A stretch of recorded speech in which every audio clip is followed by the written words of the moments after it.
Perkenalkan, nama saya Surya. Saya ingin melanjutkan jenjang sekolah yang lebih tinggi dalam ilmu desain komunikasi visual. Saat TK, saya telah dipanggil oleh Tuhan.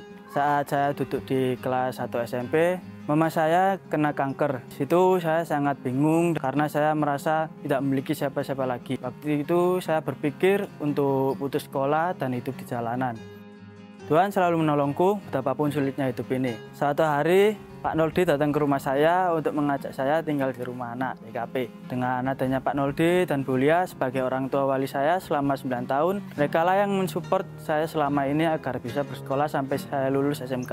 Tanpa kehadiran Pak Noldi dan Bu Lia, saya mungkin tidak bisa apa-apa. Mungkin saya akan menjadi orang yang terbuang dan tidak memiliki tujuan hidup. Saya sangat bersyukur bisa magang di Honda Studio karena di sana saya banyak sekali mendapatkan ilmu tentang editing. Saya berterima kasih kepada Kak Stefanus dan Kak Stefani yang mau menerima saya dan mau mengajari saya dengan sabar. Begitu banyak orang yang tidak menyerah pada saya pun tidak ingin menyerah pada diri saya sendiri. Saya juga berdoa supaya bisa dapat sponsor yang baik, percaya pada saya seperti saat ini. Dengan kepercayaan tersebut, saya bisa terus bertumbuh dan suatu hari bisa menjadi pengaruh untuk orang yang lain juga. Thank you ICA for helping us cover 21% of Edo, Kevin, and Surya's entrance school fees through Creating Hope booth sales last month. How do we cover the rest? Just for the enrollment and first semester cost, we need 400 people from ICA East and West to give 207,375 rupiah each before the end of May. We also still need monthly pledges for the rest of their 4-year education. Please fill out the form by scanning this QR code so we can keep track of your giving. Big thanks to ICA Media, Untai Studio, Glenn Rohadian, and David Chaya Kusuma for helping us make this video. And we praise God for you all. Selamat pagi dan selamat datang di Ibadah Bahasa Indonesia ICA. Sebelum kita mulai ibadah, berikut beberapa hal yang perlu Anda ketahui. ICA Kids Camp akan segera hadir pada tanggal 26 hingga 28 Juni untuk anak-anak SD kelas 4 hingga 6. Untuk mendaftar atau mendapatkan informasi lebih lanjut, cukup klik kode QR berikut. Daftar sebelum 5 Mei untuk mendapatkan harga early bird. Pendaftaran camp akan ditutup pada 31 Mei. Tempat terbatas, jadi segera daftarkan anak Anda. ICA Mission Trip ke Papua akan dilaksanakan pada tanggal 9 sampai 14 Juni.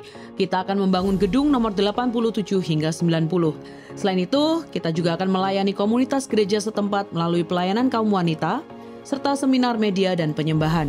Perjalanan ini terbuka untuk pria dan wanita dengan slot yang terbatas. Biayanya 5 juta per orang. Pendaftaran ditutup pada 19 Mei. Daftar hari ini dan mari bangun kerajaan Allah. Memberikan persembahan menjadi semakin mudah. Silakan scan QR Code di layar dengan menggunakan aplikasi bank Anda atau kunjungi icaspy.com/giving untuk informasi lebih lanjut.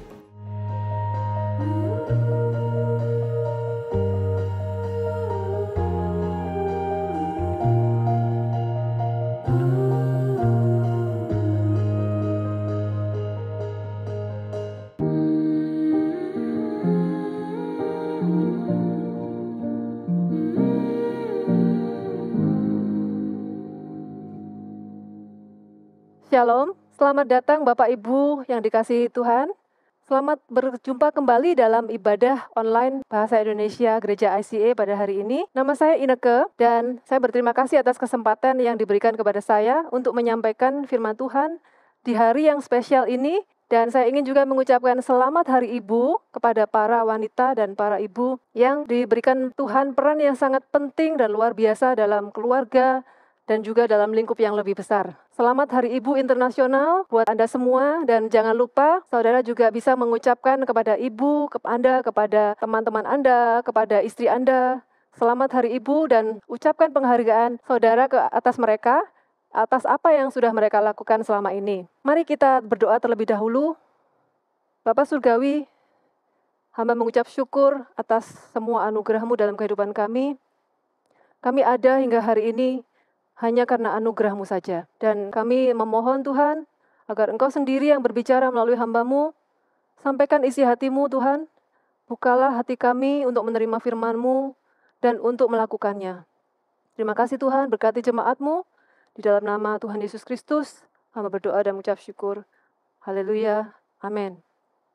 Baik saudara, Judul kita pada hari ini adalah stabil di setiap musim. Hari ini kita akan berbicara dari kitab Kejadian yang berbicara tentang musim. Kitab pertama di Alkitab, yaitu dalam Kejadian 8 ayat 20-22. Saya akan bacakan. Lalu Nuh mendirikan mezbah bagi Tuhan, dari segala binatang yang tidak haram dan dari segala burung yang tidak haram, diambilnyalah beberapa ekor, lalu ia mempersembahkan korban bakaran di atas mezbah itu. Ketika Tuhan mencium persembahan yang harum itu, berfirmanlah Tuhan dalam hatinya, "Aku takkan mengutuk bumi ini lagi karena manusia, sekalipun yang ditimbulkan hatinya adalah jahat dari sejak kecilnya. Dan aku takkan membinasakan lagi segala yang hidup seperti yang telah kulakukan." Ayatnya yang ke-22, selama bumi masih ada, takkan berhenti-henti musim menabur dan menuai, dingin dan panas, kemarau dan hujan, siang dan malam. Di ayat ini Tuhan berjanji tidak akan membinasakan lagi segala makhluk hidup. Selama bumi masih ada, musim akan datang silih berganti.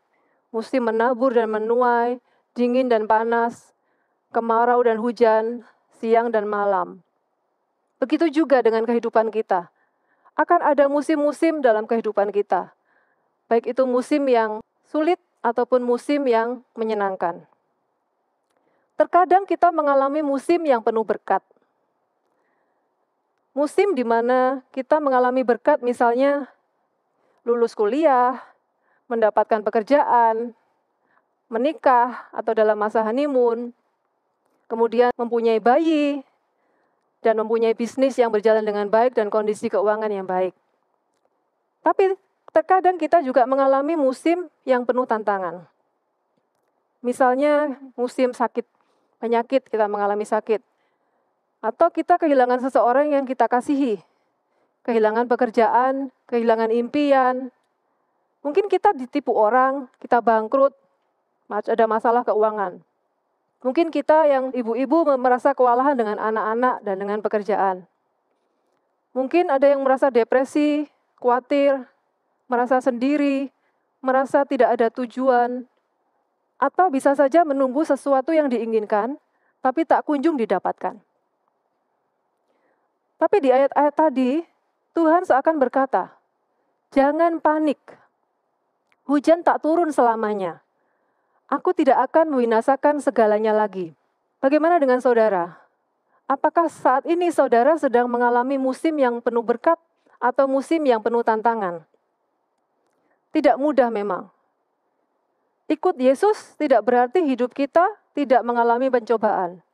Tapi di dalam pencobaan itu, kita tidak sendiri. Ada Yesus bersama kita. Tuhan beserta kita di setiap musim hidup kita. Ibrani 13 ayat 5a berkata, "Karena Allah telah berfirman, Aku sekali-kali tidak akan membiarkan engkau, dan aku sekali-kali tidak akan meninggalkan engkau." Ulangan 31 ayat 6 berkata, "Kuatkan dan teguhkanlah hatimu, janganlah takut dan jangan gemetar karena mereka, sebab Tuhan Allahmu, Dialah yang berjalan menyertai engkau. Ia tidak akan membiarkan engkau dan tidak akan meninggalkan engkau." Lalu apa yang bisa kita lakukan untuk mempersiapkan diri menghadapi musim yang penuh tantangan? Kita bisa membangun kebiasaan-kebiasaan yang akan membuat kita stabil di setiap musim. Kebiasaan adalah sesuatu yang kita lakukan secara rutin dan berulang-ulang dalam jangka waktu yang cukup lama, sehingga secara otomatis menjadi bagian dari diri kita. Seringkali kita ketika melakukan hal itu tidak menyadarinya atau tidak memikirkannya. Di sekolah anak saya ada program yang namanya Habit Challenge. Anak diminta untuk memilih satu hal untuk dilakukan setiap hari selama 30 hari ke depan. Bisa berupa olahraga, melakukan hobi, membantu keluarga di rumah, membantu orang tua, atau mungkin berbicara sopan. Hal ini membantu mereka untuk membentuk kebiasaan-kebiasaan yang baik. Begitu juga kita sebagai orang Kristen. Kita juga perlu membangun kebiasaan-kebiasaan baik yang bisa membantu kita untuk menjadi lebih stabil dalam menghadapi musim yang penuh dengan tantangan. Hadapi setiap musim bersama Tuhan. Kebiasaan pertama yang bisa kita lakukan adalah selalu terhubung dengan Allah. Ulangan 6 ayat 4-9 berkata, "Dengarlah hai orang Israel, Tuhan itu Allah kita. Tuhan itu Esa. Kasihilah Tuhan Allahmu dengan segenap hatimu dan dengan segenap jiwamu dan dengan segenap kekuatanmu. Apa yang kuperintahkan kepadamu pada hari ini, haruslah engkau perhatikan. Haruslah engkau mengajarkannya berulang-ulang kepada anak-anakmu dan membicarakannya apabila engkau duduk di rumahmu, apabila engkau sedang dalam perjalanan, apabila engkau berbaring, dan apabila engkau bangun.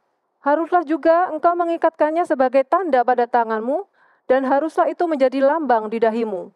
Dan haruslah engkau menuliskannya pada tiang pintu rumahmu dan pada pintu gerbangmu. Tuhan ingin kita mengasihinya dengan segenap hati, jiwa, dan kekuatan kita. Tuhan juga ingin perintahnya diperhatikan dan diajarkan kepada anak-anak kita. Tahun 2024 ini kami sekeluarga mempunyai resolusi untuk bersaat teduh bersama. Jadi setiap hari kami berkumpul, saya, suami, dan anak-anak. Lalu kami berdoa, kami membaca satu subbab Alkitab saja. Kemudian kami memberikan kesempatan kepada anak-anak untuk berdiskusi dan bertanya. Kami juga berdoa, memberikan kesempatan kepada anak-anak untuk berdoa, juga mendoakan orang lain. Saya rasa ini adalah hal yang baik untuk quality time kami juga. Dan bila saudara adalah orang yang kurang menyukai rutinitas, saudara kurang bisa disiplin, saya rasa mencari partner adalah cara yang baik agar kita bisa membaca Alkitab setiap hari. Karena partner bisa mengingatkan kita untuk membaca Alkitab setiap hari. Atau saudara bisa menetapkan waktu yang sama setiap hari, misalnya setiap jam 5 pagi setelah bangun. Di ayat yang ke-7, dikatakan, haruslah engkau mengajarkannya berulang-ulang. Ini berkaitan dengan kebiasaan. Membicarakannya apabila engkau duduk di rumahmu, apabila engkau dalam perjalanan, apabila engkau berbaring, dan apabila engkau bangun. Artinya tidak hanya pada saat teduh saja, tapi kita harus selalu terhubung dengan firman Tuhan. Karena firman Tuhan adalah landasan dari apa yang kita pikirkan, apa yang kita lakukan, dan apa yang kita putuskan. Tuhan tahu manusia cenderung berbuat dosa, cenderung khawatir, cenderung tidak percaya, dan perlu diingatkan berulang-ulang. Contohnya seperti orang Israel yang baru saja keluar dari tanah Mesir, lalu mereka menyeberangi Laut Teberau. Di sana pasukan Firaun mengejar mereka, dan mereka bisa keluar dari Laut Teberau setelah Tuhan membelahnya, dan mereka bisa melaluinya. Setelah itu, mereka memuji-muji Tuhan, mereka bersyukur, bernyanyi-nyanyi, tapi tidak lama kemudian mereka memasuki padang gurun Syur, dan di sana tidak ada air minum. Lalu mereka bersungut-sungut. Mungkin di dalam hati kita mencemooh orang Israel. Kenapa mereka begitu mudah untuk melupakan kebaikan Tuhan, melupakan mujizat yang sudah Tuhan lakukan di masa lalu. Tapi itu sebenarnya sama dengan diri kita. Ketika kita menghadapi masalah, kita sering lupa pertolongan Tuhan di masa lalu. Mujizat-mujizat Tuhan yang luar biasa. Kita tidak percaya Tuhan sanggup menolong kita dalam masalah yang ini. Sehingga kita pun bersungut-sungut seperti bangsa Israel. Kita perlu diingatkan oleh firman Tuhan setiap saat. Orang Yahudi memakai tefillin, yaitu ayat Alkitab yang ditulis dan diletakkan dalam sebuah kotak kecil, lalu dipasang di lengannya dengan tali yang cukup panjang untuk diikatkan pada tangan hingga jari mereka. Ada yang diikatkan pada dahi mereka juga di sini. Ada juga yang disebut mezuzah dalam bahasa Ibrani yang artinya tiang pintu. Mereka menulis ayat-ayat firman Tuhan dan diletakkan pada kotak panjang kecil yang dipasangkan pada tiang-tiang pintu. Sekarang ini sudah banyak cara untuk menghafal ayat Alkitab. Saya tidak tahu cara saudara untuk menghafal ayat Alkitab. Saya berpikir untuk merekam ayat-ayat hafalan yang ingin saya hafalkan, lalu saya mendengarkannya sehingga saya bisa mendengarkan setiap saat dan berulang-ulang. Karena saya belum mendapatkan aplikasi yang bisa merekam ayat hafalan. Carilah cara untuk menghafalkan ayat firman Tuhan. Mungkin cara merekam adalah cara yang cocok untuk saudara yang bertipe audio atau pendengar. Cara lain untuk selalu terhubung dengan Allah adalah melalui doa. Efesus 6 ayat 18 berkata, berdoalah setiap waktu di dalam roh, dan berjaga-jagalah di dalam doamu itu dengan permohonan yang tak putus-putusnya untuk segala orang kudus. Berdoa di sini saya pikir tidak berarti secara harafiah ya saudara. Tidak berarti kita harus berdoa setiap saat, dimanapun, kapanpun kita berbicara kepada Tuhan. Ini mungkin bisa diilustrasikan seperti hubungan dengan orang yang kita kasihi. Seperti sahabat, pacar, suami, istri, yang tidak ngobrol setiap saat, tapi kita selalu mengingat dia. Dan ketika kita mengingat dia, kita mengirim pesan WA, kita menelpon, atau kita mengingatkan sudah makan belum, kita mungkin ketika kita ada masalah kita curhat dan sebagainya. Doa bisa kita lakukan kapan saja dan di mana saja untuk siapa saja. Cara saya untuk mendoakan anak-anak dan suami adalah ketika saya menyetrika pakaian mereka, saya mendoakan mereka sesuai dengan pakaian siapa yang saya setrika. Dan ketika saya dalam perjalanan menjemput anak sekolah, saya pernah melihat orang gila yang sedang berjalan di tepi jalan, lalu hati saya tergerak untuk mendoakannya. Dan saya pun berdoa di dalam mobil untuk dia. Di saat saya menghadapi situasi yang membuat saya kewalahan, ketika saya curhat kepada Tuhan dalam doa, Tuhan dengan caranya yang ajaib selalu menolong saya, selalu memberikan kekuatan kepada saya. Mungkin masalahnya tidak hilang, mungkin saya tetap mengalami hal-hal yang sama, tapi kekuatan yang dari Tuhan itu bisa membuat saya kembali bangkit dan kembali menjalani apa yang perlu saya lakukan. Juga Tuhan memberikan sukacita dan damai sejahtera untuk saya. Dan hal yang terbaik adalah justru di saat-saat saya merasa lemah, saya bisa benar-benar mengandalkan Tuhan dan menyadari bahwa itu bukan kekuatan saya, tapi kekuatan yang diberikan Tuhan. Yesaya 40 ayat 31 berkata, "Tetapi orang-orang yang menanti-nantikan Tuhan mendapat kekuatan baru. Mereka seumpama Raja Wali yang naik terbang dengan kekuatan sayapnya. Mereka berlari dan tidak menjadi lesu. Mereka berjalan dan tidak menjadi lelah." Kita harus membiasakan diri untuk selalu siap dengan perlengkapan senjata Allah. Sehingga jika peperangan roh itu datang, kita bisa melawan. Pernahkah saudara menyadari bahwa iblis adalah pembuli? Iblis seringkali membuli kita dengan mengatakan kepada kita bahwa misalnya kamu orang yang gagal. Kemudian kita mempercayai kebohongan itu dan kita mengucapkan kata-kata itu, saya orang yang gagal. Dari satu kebohongan, iblis akan menggiring kita kepada kebohongan-kebohongan berikutnya. Hingga kita merasa depresi, kita merasa khawatir dengan keadaan kita. Iblis juga bisa memakai orang lain untuk membuli kita dengan kata-kata mereka. Dan iblis juga bisa memakai kita untuk berpikir hal-hal yang negatif tentang orang lain. Tapi kita tidak perlu mempercayai segala kebohongan itu. Sebaliknya kita harus memperkatakan firman Tuhan dan identitas kita di dalam Tuhan. Efesus 6 ayat 11-12 berkata, "Kenakanlah seluruh perlengkapan senjata Allah, supaya kamu dapat bertahan melawan tipu muslihat iblis. Karena perjuangan kita bukanlah melawan darah dan daging, tetapi melawan pemerintah-pemerintah, melawan penguasa-penguasa, melawan penghulu-penghulu dunia yang gelap ini, melawan roh-roh jahat di udara." Saudara jangan merasa terintimidasi dengan kata-kata penguasa, pemerintah, penghulu, karena sebagai orang Kristen, kita percaya bahwa Yesus yang sudah mati di kayu salib dan bangkit kembali, Yesus sudah meruntuhkan kuasa-kuasa gelap itu. Dan Yesus sudah memberikan kita kuasa untuk melawan mereka. Sehingga kita pun menjadi lebih dari pemenang. Mari kita senantiasa mengekspos diri kita kepada hal-hal yang selalu membuat kita terhubung dengan Tuhan. Karena Tuhan adalah kekuatan kita. Di luar Tuhan, kita tidak bisa berbuat apa-apa. Yang berikutnya adalah hadapi setiap musim dalam komunitas. Kebiasaan yang berikutnya adalah selalu terhubung dengan komunitas rohani. Ibrani 10 ayat 24-25 mengatakan, "Dan marilah kita saling memperhatikan, supaya kita saling mendorong dalam kasih dan dalam pekerjaan baik.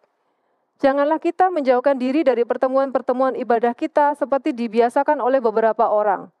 Tetapi marilah kita saling menasihati dan semakin giat melakukannya menjelang hari Tuhan mendekat." Di ayat ke-25 ada kata dibiasakan. Menjauhkan diri dari pertemuan-pertemuan ibadah bisa menjadi kebiasaan. Mungkin kita bolos sekali, 2 kali, lalu semakin malas. lalu kita pikir ibadah online saja sudah cukup. Kemudian kita tidak ke gereja selama 2 tahun lamanya tanpa kita sadari. Banyak alasan yang bisa kita buat, seperti sibuk, kecewa dengan gereja, malas, lelah, atau 1000 alasan lainnya. Bahkan ketika kita merasa tidak ingin sekalipun, even when we don't feel like it, kita harus tetap melakukannya meskipun dengan rasa enggan. Karena melakukan dengan rasa enggan, itu lebih baik daripada tidak sama sekali. Motivasi kita haruslah untuk mentaati Tuhan, dan selain menerima firman, kita juga memberikan apa yang bisa kepada orang-orang di sekitar kita. Dan kita juga bekerja sama dalam melayani Tuhan di gereja. Jangan menjauhkan diri dari pertemuan-pertemuan ibadah, tapi marilah kita semakin giat melakukannya menjelang hari Tuhan mendekat. Artinya, kita sebagai orang Kristen haruslah mempunyai perspektif dan kesadaran bahwa Tuhan Yesus akan segera datang. Dan kita tidak mempunyai banyak waktu. Komunitas rohani seperti Go Group, Prayer Meeting, Bible Study bisa membantu kita menjadi lebih stabil menghadapi musim yang penuh tantangan. Karena ketika ada anggota yang sedang membutuhkan, anggota yang lain bisa menasihati, mendorong, dan kita juga bisa melakukan hal yang sama kepada anggota yang lemah yang sedang membutuhkan. Selain itu, masuk dalam pelayanan juga bisa membantu kita menghadapi musim yang penuh tantangan. Jangan berpikir kita selalu memberi, maka kita tidak menerima sesuatu. Salah, saudara. Karena ketika kita melayani, misalnya kita mendoakan orang lain, kita mendorong orang lain, kita menyambut jemaat di pintu dengan senyuman sebagai hospitality team, kita mengajar sekolah minggu sebagai Go Group leader. Di situ Tuhan bekerja, Roh Kudus bekerja melalui kita dan di dalam kita untuk mengingatkan kita, mendorong kita, dan menasihati kita agar kita pun juga melakukan hal yang sama seperti yang kita ucapkan dan kita lakukan. Memang tidak mudah dan tidak menyenangkan ketika kita sedang mengalami musim yang penuh tantangan. Tapi tidak berarti tidak ada hal yang tidak bisa kita syukuri. Bukankah di setiap musim ada sesuatu yang bisa kita syukuri? Misalnya di musim hujan, meskipun terjadi banjir di mana-mana, tapi kita bisa merasakan udara yang sejuk, terutama di kota Surabaya yang panasnya luar biasa ini ya, saudara. Saat musim kemarau, kita bersyukur karena kita tidak perlu mengalami banjir. Kalau atap kita bocor, airnya tidak masuk ke rumah, atau kita tidak perlu berbasah-basah ketika kita keluar rumah. Saat ini saya sedang mengalami musim yang saya sebut overwhelmed by my blessing, kewalahan berkat, saudara. Jadi anak-anak dan pekerjaan adalah hal yang sangat saya syukuri, tapi di sisi lain juga membuat saya kewalahan.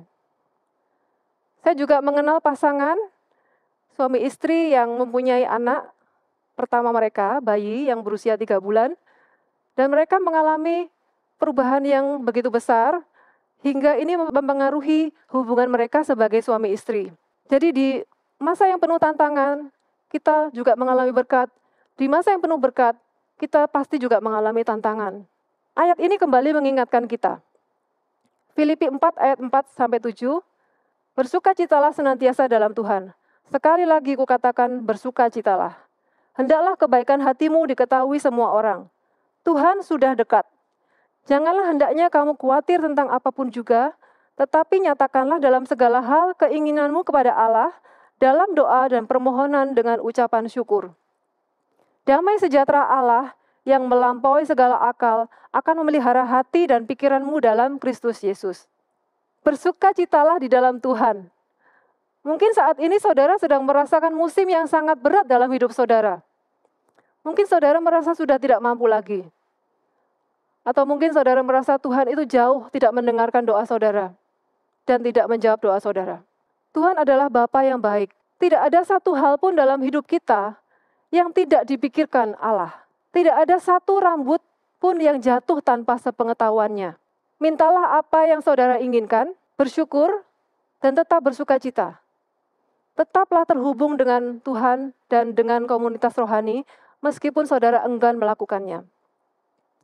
Sehingga kita bisa merasakan damai sejahtera Allah yang melampaui segala masalah, melampaui segala akal dan pikiran kita. Bila saudara belum melakukan kebiasaan-kebiasaan itu, mari kita mulai. dan disiplin melakukannya. Pada saatnya nanti, musim pasti berganti. Kekuatan kita hanya dari Yesus saja. Di luar Yesus, kita tidak bisa berbuat apa-apa. Filipi 4 ayat 13 berkata, segala perkara dapat kutanggung di dalam Dia yang memberi kekuatan kepadaku. Ketika Tuhan mengubah musim, Tuhan juga mengubah kita. Pertanyaannya adalah, maukah kita menerima didikan Tuhan? Maukah kita dibentuk olehnya? Seperti cerita bangsa Israel. Mereka hanya perlu beberapa minggu sebenarnya untuk melakukan perjalanan dari tanah Mesir menuju ke Kanaan.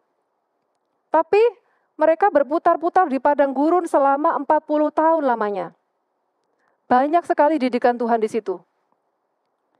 Seringkali kita juga seperti bangsa Israel ini. Seringkali kita tidak sabar, ingin segera mencapai tujuan, ingin segera mendapatkan hasil. Tapi kita melupakan prosesnya.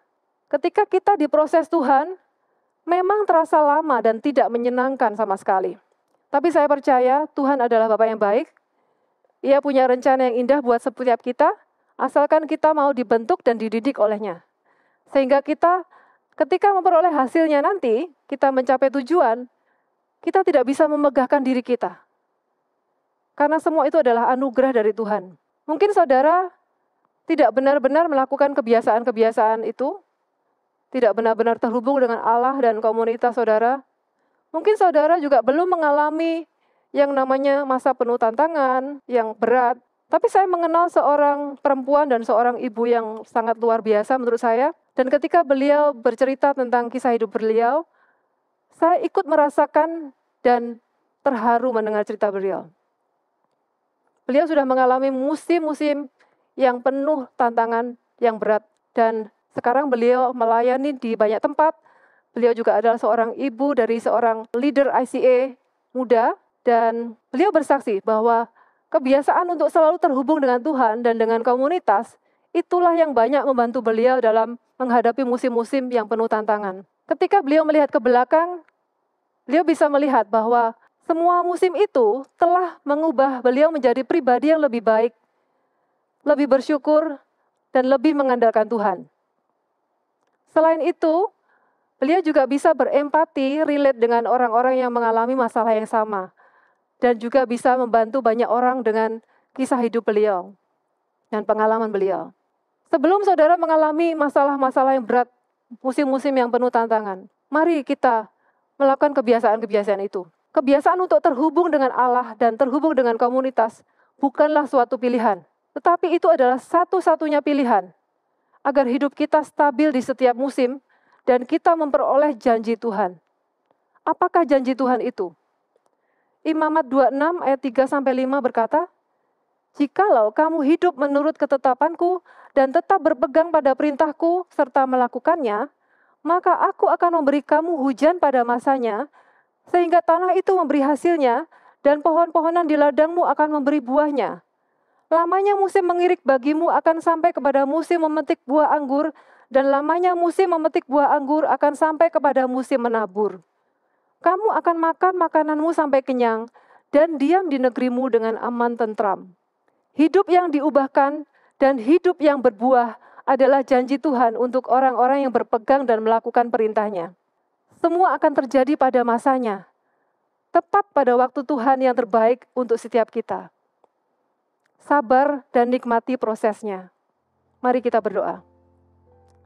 Bapa Surgawi, hamba bersyukur untuk firman-Mu. Terima kasih karena Engkau telah mengingatkan kami untuk melakukan kebiasaan-kebiasaan yang baik itu.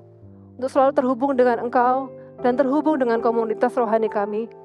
Sehingga kami bisa hidup lebih stabil ketika kami mengalami musim yang penuh tantangan. Hamba berdoa untuk anak-anak-Mu, jemaat-Mu yang sedang mengalami masalah yang besar, masalah yang berat dan mereka merasa tidak mampu Tuhan. Tuhan sertai mereka, Tuhan tolong mereka Tuhan. Ingatkan mereka untuk selalu melakukan kebiasaan-kebiasaan itu dan sabar dalam proses yang Tuhan ingin mereka lalui. Dan Tuhan, bukalah mata hati kami untuk menerima didikan-Mu Tuhan, untuk lebih lembut dan lunak Tuhan menerima didikan-Mu. dan juga mata hati kami Tuhan, untuk memandang visi dan rencana-Mu dalam kehidupan kami. Terima kasih Bapa, kami mau ketika kami melihat ke belakang nanti, kami bisa merasakan dan bisa melihat Tuhan bahwa itu semua adalah rencana-Mu yang indah buat kami. Semua musim itu telah mengubahkan dan membuat kami menghasilkan buah-buah yang lebat. Terima kasih Bapa, terima kasih. Kiranya firman-Mu menjadi pedoman dalam hidup kami dan kami bisa melakukan firman-Mu ini Tuhan. Terima kasih Tuhan, berkati jemaat-Mu. Di dalam nama Tuhan Yesus kami berdoa dan mengucap syukur. Haleluya. Amin. Terima kasih saudara telah bergabung dalam ibadah ini. Dan sekali lagi saya mengucapkan selamat Hari Ibu kepada yang merayakannya hari ini. Jangan lupa ucapkan kepada mereka dan berikan penghargaan kepada mereka. Sampai jumpa lagi di lain kesempatan. Tuhan memberkati dan menyertai saudara. Kami senang Anda bergabung dengan ibadah ICA hari ini. Selamat berakhir pekan dan sampai jumpa minggu depan. Tuhan berkati Anda dan keluarga. ICA Kids Camp akan segera hadir pada tanggal 26 hingga 28 Juni untuk anak-anak SD kelas 4 hingga 6. Untuk mendaftar atau mendapatkan informasi lebih lanjut, cukup klik kode QR berikut. Daftar sebelum 5 Mei untuk mendapatkan harga early bird. Pendaftaran camp akan ditutup pada 31 Mei. Tempat terbatas, jadi segera daftarkan anak Anda. ICA Mission Trip ke Papua akan dilaksanakan pada tanggal 9 sampai 14 Juni. Kita akan membangun gedung nomor 87 hingga 90. Selain itu, kita juga akan melayani komunitas gereja setempat melalui pelayanan kaum wanita, serta seminar media dan penyembahan. Perjalanan ini terbuka untuk pria dan wanita dengan slot yang terbatas. Biayanya 5 juta per orang. Pendaftaran ditutup pada 19 Mei. Daftar hari ini dan mari bangun kerajaan Allah. Sumbangan dana untuk beasiswa YDP memiliki kode QR yang baru. Dana beasiswa YDP membantu anak-anak remaja kurang mampu di komunitas agar dapat mengejar impian mereka untuk mendapatkan pendidikan di perguruan tinggi. Pemberian untuk program ini sekarang memiliki kode QR sendiri, sehingga akan lebih mudah untuk Anda memberi dan mendukung impian anak-anak di YDP. ICA Kids mencari sukarelawan untuk membantu dalam bidang musik, pujian, sound, dan LCD. Mari bersama membantu Next Gen di ICA dengan mendaftar sekarang juga. Memberikan persembahan menjadi semakin mudah. Silakan scan QR Code di layar dengan menggunakan aplikasi bank Anda atau kunjungi icasby.com/giving untuk informasi lebih lanjut. ICA membuka kesempatan untuk Anda dapat bergabung menjadi volunteer di ICA untuk melayani dalam bidang service media dan juga hospitality. Untuk mendaftarkan diri menjadi volunteer di ICA, Anda bisa scan QR Code di layar atau di meja informasi yang ada di lobi. Mari melayani Tuhan dan memberkati gerejanya. Kelompok kecil adalah cara terbaik untuk terhubung dan bertemu dengan lebih banyak teman di ICA. Apabila Anda belum tertanam dalam komunitas Go Group di ICA, silakan kunjungi website ICA atau buka dari aplikasi Church Center untuk menemukan Go Group yang tepat bagi musim kehidupan Anda saat ini. Mari bertumbuh melalui Go Group. Kami rindu untuk bisa mendoakan Anda. Bagikan pokok doa Anda melalui tautan bit.ly/ICA Prayer Online dan bersama kita melangkah dan percaya bahwa Tuhan bekerja. ICA Prayer Service diadakan setiap hari Selasa pada pukul 6.30 sampai 7.30 malam lewat Zoom. Anda bisa mengunjungi Instagram kami @ICSBY untuk mendapatkan meeting ID-nya. Mari menyembah dan berdoa bersama. Tahukah Anda bahwa catatan khotbah ICA dapat ditemukan setiap minggunya di aplikasi Alkitab YouVersion? Setelah mengunduh aplikasi YouVersion, cukup klik Events, ketik lokasi ICA Anda di hari itu, yaitu ICA West atau ICA East, untuk menemukan catatan khotbah dan semua ayat Alkitab untuk khotbah hari Minggu tersebut. Selamat mencoba! Untuk informasi lebih lanjut tentang kegiatan di gereja ICA, tautan penting, pengumuman yang mungkin terlewatkan, serta form pendaftaran, silakan mengunduh aplikasi Church Center, satu aplikasi untuk semua informasi tentang ICA Surabaya. ICA mengadakan ibadah setiap minggu di gereja dan juga online di YouTube channel ICA Surabaya. Jadwal ibadah di cabang West dan ibadah online adalah jam 8 pagi untuk ibadah bahasa Indonesia dan jam 10 pagi untuk ibadah bahasa Inggris. Sementara di cabang East, ibadah bahasa Indonesia diadakan pada jam 8 pagi, lalu untuk bahasa Inggris ada di jam 9.15 dan jam 11 pagi. Bergabung bersama kami setiap hari Minggu untuk menyembah dan belajar firman Tuhan bersama-sama. Ikuti sosial media ICA Surabaya di YouTube, Facebook, Instagram, dan Spotify. Anda dapat menemukan berbagai informasi, playlist musik, video, renungan, dan lainnya.